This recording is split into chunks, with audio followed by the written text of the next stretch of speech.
I'm Bruce Robert Dell, the CEO of Euclidean. In 2010, our technology appeared in most of the world's media. We had found a way to give computer graphics unlimited power.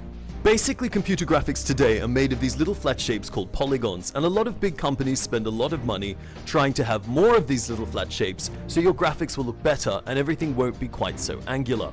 There is a better way to do computer graphics which is used in medicine and the sciences, and that is to make everything out of tiny little atoms instead of flat panels. The problem is this particular system uses up a lot of processing power, so the more objects you have on the screen, the slower your computer will run. Having 4 or 5 detailed objects will run just fine, but you certainly can't do a level of a game. We got a lot of attention because we made the claim that we could run unlimited little 3D atoms in real time. To understand this claim, you need to consider the state of the industry.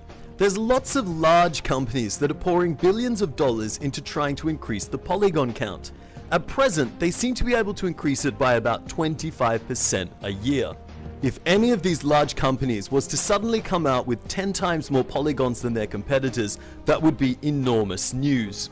But we didn't increase the geometry count by 10 times, or 100 times, or 1,000 times. We increased it so far we could abandon polygons altogether and move to little atoms and run them in unlimited quantities. If what we said was true, then it was the largest breakthrough since 3D graphics began. 2 months after announcing it, we declined all further interviews and then completely disappeared. Most people said the technology was too unbelievable and was probably never real to begin with. It's been 1 year since our disappearance, and a lot of people are asking what's happened to us. Well, we're not finished yet, but we'll give you an update as to our present level of advancement. We've made a little island. The island is 1 kilometer square. This island is made of 21,062,352,435,000 polygons. In the graphics industry, everyone's used to using polygons, so we thought we'd build a polygon converter. By converting polygons to unlimited detail point cloud data, you can then run them in unlimited quantities. We've converted them at a rate of 64 atoms per cubic millimeter. If you're not sure how small a cubic millimeter is, that's a rate of 1 million atoms per cubic inch. If you're still not sure how small that is, these are grains of dirt. In fact, there are 15 million converted polygons in every square meter of dirt, which means in 1 cubic meter of dirt, we have more polygons than you will find in any game that doesn't use procedural generation. Graphics are definitely getting a lot better. If you compare Crysis 1 to Crysis 2, you see nearly double the polygon count. But things still don't look realistic. That's not the fault of the artist. In fact, we're eager to see what happens when we give our technology to real artists in the games industry. We played with it ourselves, of course, and we came up with this. But remember, we're far from the world's best artists. So it'll be very interesting to see where our technology ends up going when there's more synchronization with other players in the industry. Our polygon converter converts things straight from 3ds Max, Maya, and other 3D programs, so it's pretty much business as usual for the artist. He just has total freedom now, and there is no such thing as a polygon budget. Polygon counts are pretty low today in games. If we look at things like palm trees and then compare them to, say, a palm tree made with unlimited detail, our technology, we can see that the polygon budget was pretty restricted. So by removing that burden from artists' lives, I'm sure we'll make a few friends. As for our supporters who play games, your graphics are about to get better. Better by a factor of about 100,000 times. 100,000 is a pretty big number. Perhaps we're exaggerating, so we'll let you be the judge of that. The ground in games today consists of a very nice photo on the ground and some blades of grass sticking up from it. This is our ground in unlimited detail, and obviously even the grains of dirt, as mentioned before, are real geometry. So if you look around, the leaves, the twigs, the blades of grass, all those little groundy type things are now all real.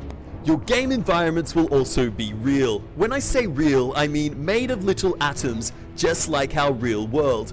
Your game environments up until now have been a bunch of tricks to deal with the low polygon budget. Things like sprites which are always facing you, or objects in the distance which are just really flat pieces of cardboard, or things like a cactus where it's very, very detailed on one side, but we don't want to waste polygons, so the other side looks like an octopus tentacle. Sometimes objects far away just disappear into the fog, and other times they just pop up as they swap between different models. I'm sure in the future our children will look back with amusement on these things in the same way that we look back on blocky 3-color graphics. Getting back to our island demo, I hope you will forgive the repetitious graphics. Please remember we're a technology company, we're not a games company.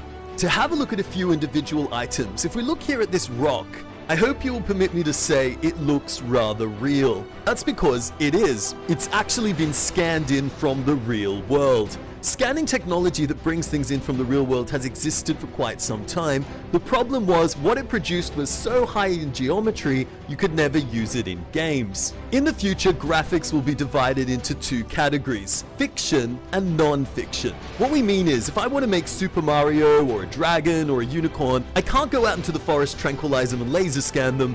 They're not there. So I need an artist to do that. So the artwork that doesn't exist we call fiction. That means it's made by an artist. This tree is fiction. It's been made by an artist. It's not laser scanned in.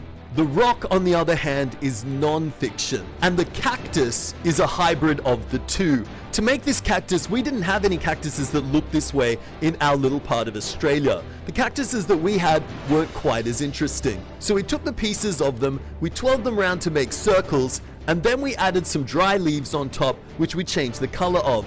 If we were a little bit more creative, we would have taken the wings of a swan and put them on a tiger, but we didn't think of that at the time. This island demonstration shows our present level of technology, but that level is far from complete. For example, at present, our island has only 2 shades of shadows. Just after we made this demonstration, we progressed to having multiple shades of shadow. So in our next demonstration, you're going to find the lighting is going to look a lot better. We're also running at 20 frames a second in software, but we have versions that are running much faster than that, which aren't quite complete yet. Some months from now, our software development kit will be complete and it will be ready to be handed over to the game's developers. Until then, we're all working as hard as we can and we hope to produce a product that our fans and supporters will find acceptable. Thank you very much for taking the time to watch this presentation.